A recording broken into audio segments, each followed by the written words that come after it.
toys for the good little boys and girls in the world. That's adorable. That's about the right height, really. If you think about it. It is. I mean, we finally have something in the building that's the perfect height for you to stand on, so you look just a little shorter than me. Just a little. Just a little. Guy must have the longest legs in the biz. White tubies? White tubies. Today? Today. But that's not what we're doing in the video. Get off my ass. I'll get off your ass. So many guys want to know how to set up their bow so they can do better at tack. Yeah. Guys like you that are going to need every advantage they can get to try to win. But Adorable. let's go over 3 tips 3 people. to get Three. your thing doped. 3 special little things that will make tack so much easier for you. Stick around to the end because Josh and I are going to break down what we're going to use for tack in 2022.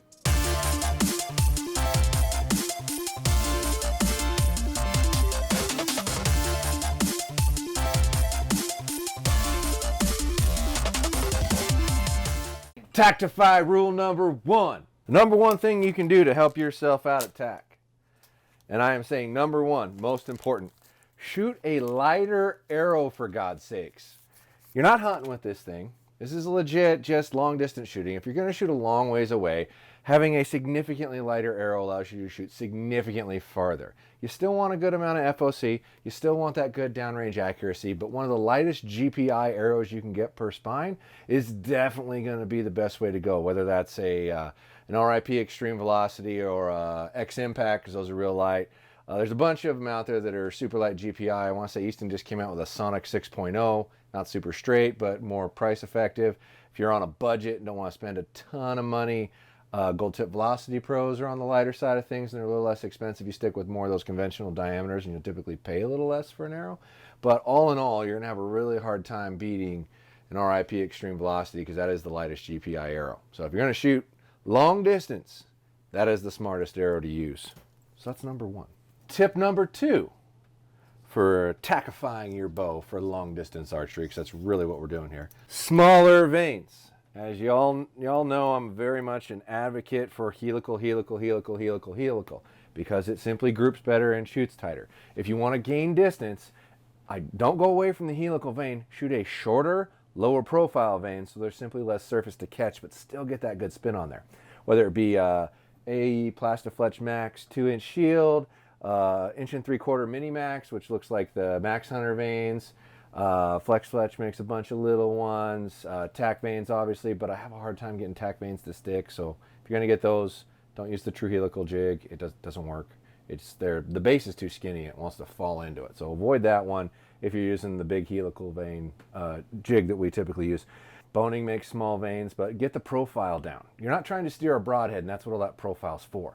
So as long as you get some spin on your arrow, you don't need much. You'll end up with better FOC. Your vanes will weigh less. Your whole setup's going to go faster. It's all a win. So tack number 2, shorter, lighter vanes.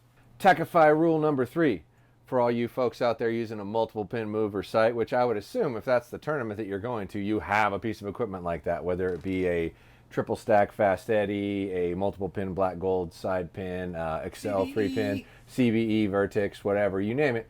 If you've got a multiple pin head, rule number 3, take that bottom pin in your housing and move it all the way to the bottom. Your biggest issue of clearance is trying to clear the bottom of the housing ring. The closer you get your pin to the bottom of that housing ring, the farther you can shoot, and have your movable distance pin be that. So that is rule number 3 for how to tackify your bow. All right, guys, we talked about tactifying your bow for tack. If you look back historically, I've been like, hey, don't tactify your bow. If you're an out west elk hunter, like, take your hunting rig, wear some boots, Yeah, but vinyl then you got all harness, cocky and said, boots. Josh, I'm going to beat your ass. And now you're all nervous, so you're like, how do I do this better? Okay. Sorry I didn't grow up in an archery shop 5 years old and I've shot state tournaments and all that. But for me this year, I'm going to use the 33, and I actually haven't made arrows yet for the tournament. Sure. We're calling it a tournament now because it is between me and him. Yeah. And Tim and Jake, I love you guys, but you're fighting for 3rd place, bros. Jake, you're in the sauna too much, and Tim, I love you. But right here. You make beautiful content, Tim. You do. these two little guys will fit in the AEE jig. I'm Yeah. sorry, in the Arizona Easy jig. Yeah, the Mini Max jig Mini Max that we use a lot. This guy is the Pro Max 1.75 inch, and it's got a flat back on it, so it's a lot easier to fletch in that jig. So if you're going to use that jig, this might be a little nicer for you than this. Although this is a little lower profile and weighs a little less. But this contour in the back is a little curved, so you got to be careful when you're using that jig. Your back ends will move around a little bit, so you got to make sure you line that up. But these are two vane choices that are small and low profile and weigh quite a bit less to help you with that tack. This height here will allow you to move your sight down just a little bit more because of that clearance. So eventually what you run into is your sight comes down and your fletching hits it. And then you got to stop at that point. So I actually need to buy probably 2 dozens worth today because I need to strip my... I made them all with AEE Max Stealth, and I need every advantage I can get, and I'm going to try that. Your Max Stealth is 9, and these are like 3. It's going to change my sight tape, isn't it? Yeah, you're not going to drop nearly as much. Okay, that's fine. So it's I get the worry about the heavy helical and the parachute and the drag. I get that, but why not just shoot a smaller vane then and still get the gain into that helical? All right, what about, guys, you didn't mention moving your peep up a little bit. I think a lot of guys sight their bows in, or even in the shop at like 3 yards away or 20 yards, and then they're having somebody move the peep for them.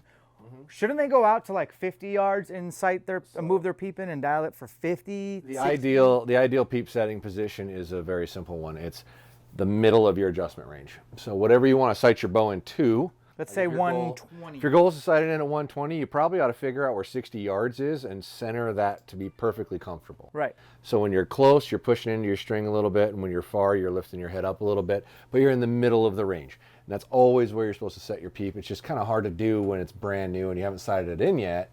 People want to tie it in and be done and walk out, so you typically set it at 20 yards. But in a perfect world, if that's how far you're going to shoot, set it at 60, 70 yards, somewhere in there for central of peep. Okay. You're not going to want to walk around at tack with the quiver on your rig. So if you have, like me, let's say you're running a bow and you have a quiver on there and you got a sidebar, would it make sense to take the quiver and the back bar off? Well, the back bar is going to help, period. Weight is good, right? Weight is good, period. Now, the only negative about having an arrow on your bow, if everything's perfectly balanced, is it's kind of like a sail. So if it's windy, that's more surface area for the wind to grab and make your hand move. Where we're going, it will be windy. For tack, I would not have a quiver on your bow. I would have the sidebars for sure, but I would also know if my bow shoots different, like if you're shooting a way longer bar in the front, you know, whether it be a 12, 15, 20, 30, whatever, you know, depending on how crazy. How long are you going to go? I haven't decided yet. Okay, it'll be a surprise. Yeah, it'll probably be about a third longer than you, because I'm like a third taller than you, just so it's proportional. Carrying that around the mountain, have fun with that. Well, it'll be a minimum 15. Because I carry a 15 hunting. If I hold my handle down, it comes up to below my elbow. So I can keep it in line with my arm, and where I'm moving my bow around, it's not sticking out. Yeah, and I switched to a 15 per your, recommendation. Hunted all fall with it, not a problem. Yeah. All right, so obviously this is my tip, but if you really want to elevate your game, free the sleeves. Take the Matthews hoodie, cut the sleeves off, do a little Belichick, hoodie and just get a little more freedom. You're automatically going to shoot better. No, Ben, but confidence-wise, let's say like for me that I learned last year, I don't shoot my best until I go to the archery. They have a practice range at TAC. Yeah. And if I shoot there for about 30 minutes, because you're shooting with a bunch of people at a practice range, you're coordinating going up and pulling your arrows. So I would say set aside 30 to 60 minutes to get some warm-ups prior to going up the chairlift. They have a setup to practice at the event. Day before, recite your bow because it's going to be off. Period. At elevation or? You change elevation, you change temperature, you change pressure. I remember sighting in up here for Redding. It's the Western Trail Classic. And that's in Northern California. And it was like 40 here. I like sighting my bow with snowflakes falling into my scope and whatnot at 100 yards, and I had never gone before, and I showed up the night before, went out to the practice range in the morning, and I spent the entire day reciting my bow and on the course for score. Bring sight tapes with you, or if you're using a target sight, make sure you have a sight tape program to be able to readjust your drops and whatnot, and have an angle cut chart. 95% plus of all the rangefinders that do angle compensation do it wrong. It won't work right. It'll work right at 40 yards, but it will not work right at 70, 80, 90, 100 yards. So make sure that you actually have an angle cut chart, not... Where would guys get that? Archer's Advantage. So if you go pay for Archer's Advantage, $30. I think it's 20. It's like 20 bucks. a year. And you can print your own sight tapes. You can print sight tapes that go out to 150 yards. But you can make all kinds of cut charts and angle charts. And for tournaments that have like little bunny shots, which those are the ones where you shoot from like me to that bench, it'll tell you what yardage to set your sight for, so you're actually going to hit correctly at the up close stuff. Because like a 5-foot shot or a 10-foot shot, you got to set your sight to like 60 or 70 yards. Yeah. But that tournament's not going to have that. But what it is going to have is a crap ton of angles at a long distance. And if your angle compensating rangefinder doesn't actually do it correctly, you're going to be off by a couple of yards every time. And you're going to have no idea why. And you're going to be looking at your bow like something's wrong with it. It's like, no, get the angle compensation charts or buy the rangefinder that works correctly. Yeah, so what I do at the practice range at TAC prior to stepping up for the first heat, the first day shoot, is I toggle between line of sight distance, so straight line, and your cosine, so your Pythagorean theorem, like your cut. So for example, if it's an uphill elk, let's say 100 yards, line of sight has it pegged for 100 yards, but then when you do your actual cosine and you get the cut, you're supposed to shoot it for like 96 and a half. What I've been doing in warm-ups is kind of doing both and kind of watching what the arrow does, and a lot of times I'll end up having to kind of take the distance between the two. Anything else you want to add to tactifying your setup? Just practice it a long ways away a lot, because it's amazing how much going past 60 makes everything amplify a lot. And the farther away you practice, it'll simply correct everything as you go. Also, figuring out if your sight tape's right, the farther out you go, the more accurate that number is. So this is one you didn't think of, maybe. What is the brand of targets you have at this archery shop right here out in that course? Are they all Reinhardt? Reinhardt, yeah. So that's a huge advantage for me, because every target at TAC is a Reinhardt target. And so that's different from other 3D targets out there. So peruse Reinhardt's website, study up, I'm not kidding, study up where the 10 ring is, where the 11 ring is, IBO, ASA, whatever you want to call it. The bottom line is know your targets. They do very little different, and you're not going to be able to see that little ring when you're standing 70 yards away on a downhill slope. Yeah. So Reinhardt website, study the targets. Absolutely. All right, guys, we tactified our bows. We're still talking shit to each other, and all it is just to push each other harder towards our goal. And we do share the same goal, to shoot one arrow at an animal in the mountains, one shot, one kill. We put the work in, and TAC is something that helps elevate our game. If you're into elevating your game, you found your channel. Check out Josh's website. I'm going to leave a link in the show notes as well that you can check out and see his stuff that he sells, which is a lot of stuff we carry, including those teeny tiny vanes. Little babies. Load up. Thanks for your support. We'll catch you on the next one.